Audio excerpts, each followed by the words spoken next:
नमस्कार दोस्तों, मैं राहुल आरकेएस टेक्नो में आपका स्वागत करता हूं। यह एचडीएल लैब एक्सपेरिमेंट का चौथा वीडियो है जिसके अंदर हम समझेंगे 8 to 1 मल्टीप्लेक्सर।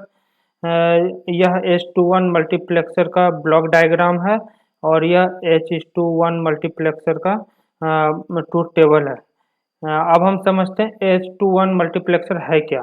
H:1 मल्टीप्लेक्सर में होता है क्या कि हमारा 8 बिट का इनपुट होता है और 3 बिट का हमारा सेलेक्ट लाइन होता है और ये सेलेक्ट लाइन S0 S1 और S2 के आधार पे हम ये डी आउट जो है सेलेक्ट कर लेता है कि हमें I1 से कनेक्ट करना है, इसे I1 से इसे कनेक्ट करना है आउटपुट को, और या I2 से कनेक्ट करना है आउटपुट को, या I0 से हमको इस आउटपुट को कनेक्ट करना है। इसी तरीक़ा से ये आउट जो है हमारा ये सातों से कनेक्ट होता है, जैसा कि हम इनपुट ये S0 S1 और S2 में देते हैं। तो देखिए हम इसमें ट्रूथ टेबल में हम समझते हैं यह कैसे होता है। ये हमारा आउटपुट है, ये हमारा तीनों इनपुट है S0 S1 और S2। जब हम ये तीनों में 0 0 0 देते हैं तो हमारा ये आउट जो है ये I0 से इसे कनेक्ट हो जाता है।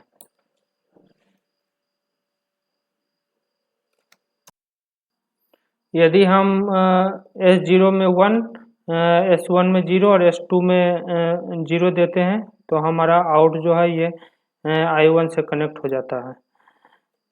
उसी तरह जब हम S0 में 0, S1 में भी 0 और S2 में 1 देते हैं, यह कंडीशन, तो हमारा I4 जो है ये आउट से कनेक्ट हो जाएगा।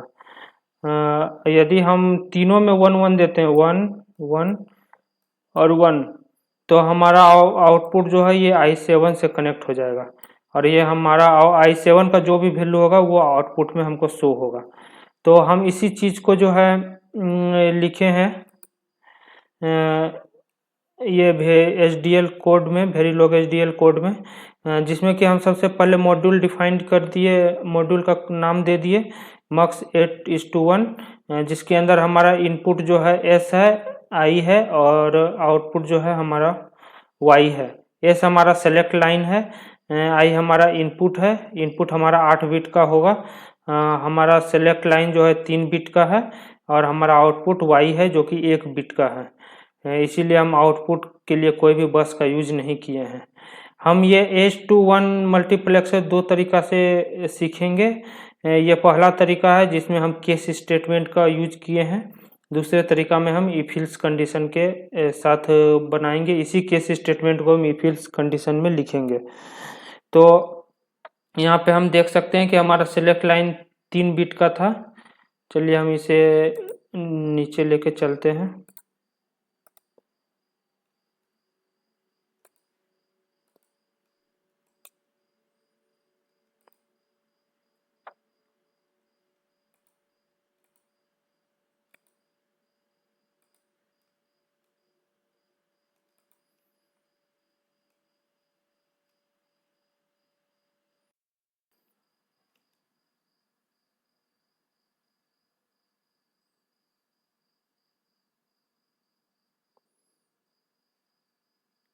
इसे हम नीचे लेके आ गए। अब हम समझते हैं कि जब हम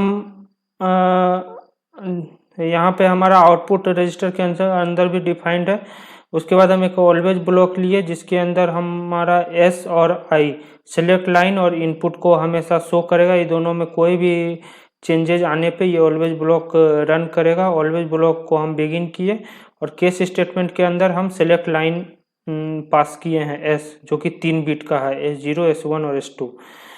यदि हमारा यह 3 बिट बाइनरी 0 0 0 मीन्स ये तीनों 0 0 0 होगा, तो हमारा Y जो है, ये आउटपुट Y जो है हमारा I0 वैल्यू में जो भी रहेगा, ये 8 बिट का जो इनपुट है उसमें I0 जो भी रहेगा वो Y में असाइन हो जाएगा, मीन्स Y जो है उसका वैल्यू ले लेगा और बाकी ये बिट से इसे कोई भी मतलब नहीं है। इसी तरह जब हमारा 3 टिक बिट 010 मीन्स हमारा S00 है, S1 1 है और S2 हमारा 0 है। तो यह y जो है I2 को सिलेक्ट करेगा, ये I2 को यह सिलेक्ट कर लेगा और बाकी सबसे इसे कोई मतलब नहीं है। ये I2 का जो भी वैल्यू होगा 8 बिट के इनपुट में वो आउटपुट में हमें शो करेगा। इसी तरीक़ा से जब हमारा तीनों जो है 1 1 1 रहेगा तो हमारा I7 का जो वैल्यू होगा वो आउटपुट में शो करेगा। वही यहाँ लिखे हुए हैं कि हमारा केस स्टेटमेंट जब S जो है हमारा 1 1 1 रहेगा 3 टिक बिट, तो Y जो है I7 को सिलेक्ट कर लेगा। इसके बाद हम इस केस को इंड किए फिर इस मॉड्यूल को इंड कर दिए। अब इसे इनपुट देने के लिए हम यहाँ एक टेस्ट बेंच कोड लिखे हैं जिसमें हम कोई भी मॉड्यूल नेम डिफाइन कर दिए और हमारा जितना भी इसमें इनपुट है, इसमें हमारा जितना भी इनपुट है S और I वो रजिस्टर के अंदर डिफाइन कर दिए। आउटपुट जो है हमारा वायर के अंदर डिफाइंड है और उसके बाद जो है ये जो नेम है ये हमारा मॉड्यूल का नाम है।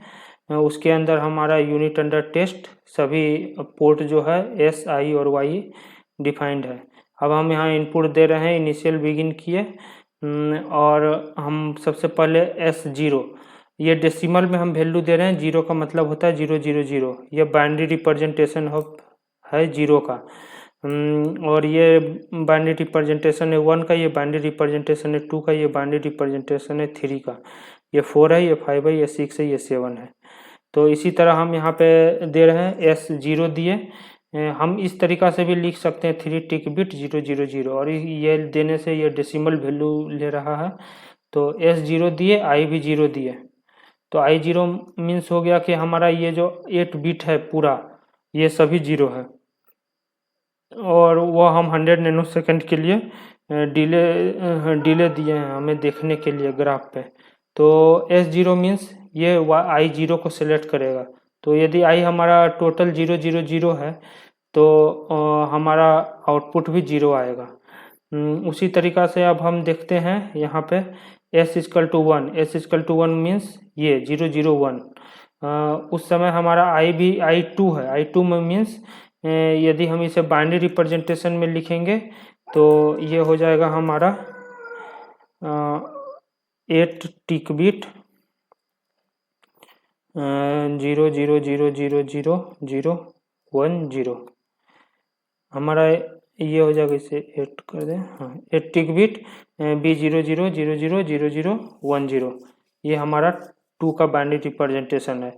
तो जब हम 1 पास किए मीन्स ये वाला पास किए 001 तो हमारा I1 सेलेक्ट करेगा, तो ये हमारा I0 है, ये हमारा I1 है, तो आउटपुट 1 हो जाएगा।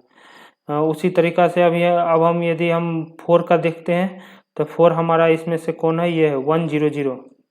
तो सेलेक्ट लाइन यदि हमारा 4 है और ये सेलेक्ट किया इसे तो हमारा आउटपुट हो जाएगा I4 के बराबर।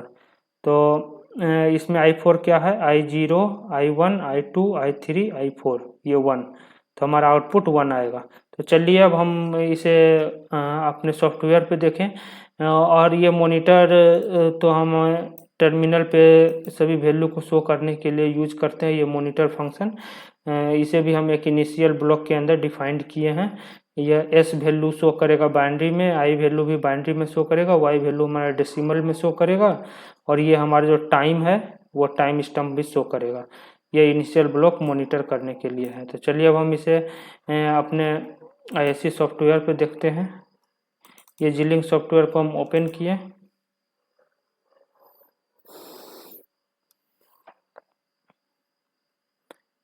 यहाँ ओके किए। ये हमारा पुराना वाला बना हुआ है प्रोजेक्ट, तो उसे हम रिमूव किए, ये मॉड्यूल को रिमूव कर दिए।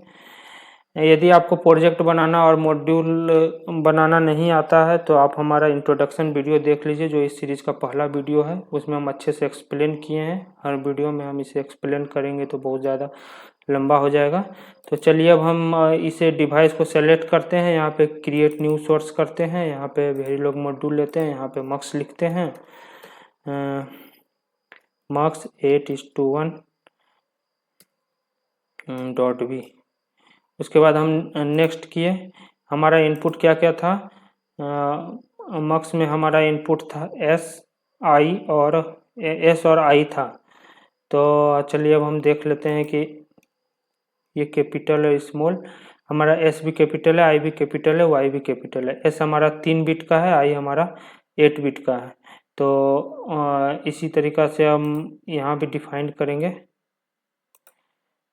तो यहाँ पे हम डिफाइन कर रहे हैं सबसे पहले एस इनपुट जो कि 3 बिट का है, 2 डाउन टू 0, आई जो कि 8 बिट का है, वो भी इनपुट ही है, तो उसे हम 7 डाउन टू 0 में कर दिया। उसके बाद हमारा वाई है जो कि आउटपुट है, जो 1 ही बिट का है। तो इसमें हमें बस की कोई ज़रूरत नहीं है, ये दोनों 3 बिट और 8 बिट का था, इसीलिए हम इसे बस में डाले हैं। और उसके बाद हम नेक्स्ट करेंगे। यहाँ पे आप देख सकते हैं ये इनपुट और आउटपुट इनिशियलाइज होके आ चुका है। अब हम बाकी कोड को हम अपने इस कोड से कॉपी कर लेते हैं। इन मॉड्यूल तो वहाँ लिखा ही रहता है, कॉपी एंड पेस्ट। अब हम इसे सिंटेक्स चेक करने के लिए ये सिंथेसाइज में जाएंगे, फिर यहाँ चेक सिंटेक्स पे डबल क्लिक करेंगे। अभी हम सेव नहीं किए थे इसलिए ये पॉपअप आया, यहाँ पे हम सेव कर लिए। अब देख सकते हैं कि यहाँ लिख दिया process check syntax completed successfully. अब हम क्या करेंगे कि अब इसके लिए टेस्ट बेंच कोड लिखना है, तो हम बिहेवियरल सिमुलेशन में जाएंगे। ये हमारा पुराना वाला है, तो इसे हम राइट क्लिक करके रिमूव कर दिए। हमारा ये मक्स ही है 8:1, तो हमें इसका ही हम टेस्ट बेंच कोड लिखना है। तो इसके अंदर हम क्रिएट न्यू सोर्स किए, यहाँ पे वैल्यू टेस्ट फिक्चर लिए, यहाँ पे लिख दिए मक्स, कुछ भी आप नाम दे सकते हैं, मक्स 8:1 टेस्ट।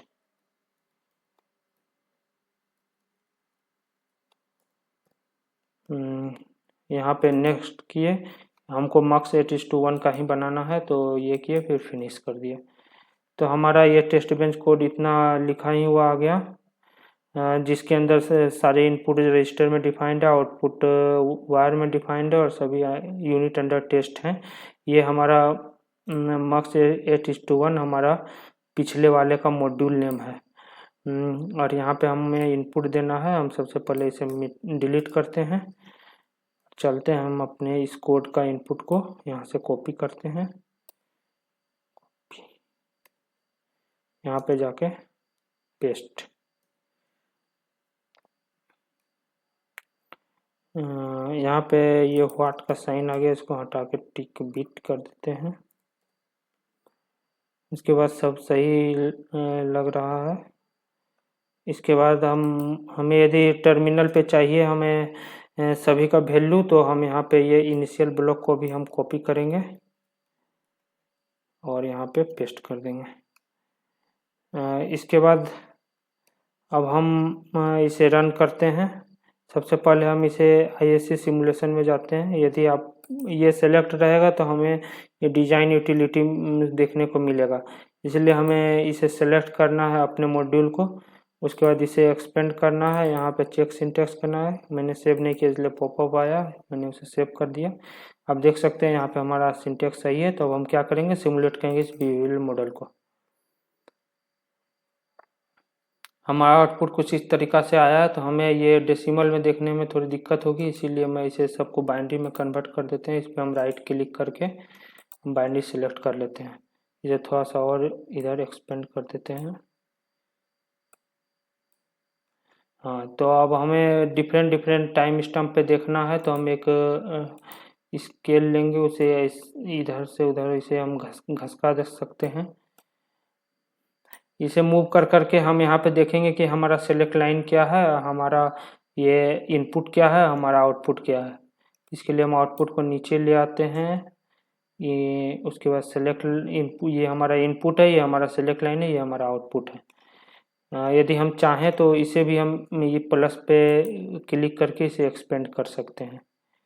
तो आप देख सकते हैं कि जब हमारा इनपुट 0 0 0 है तो हमारा सेलेक्ट करेगा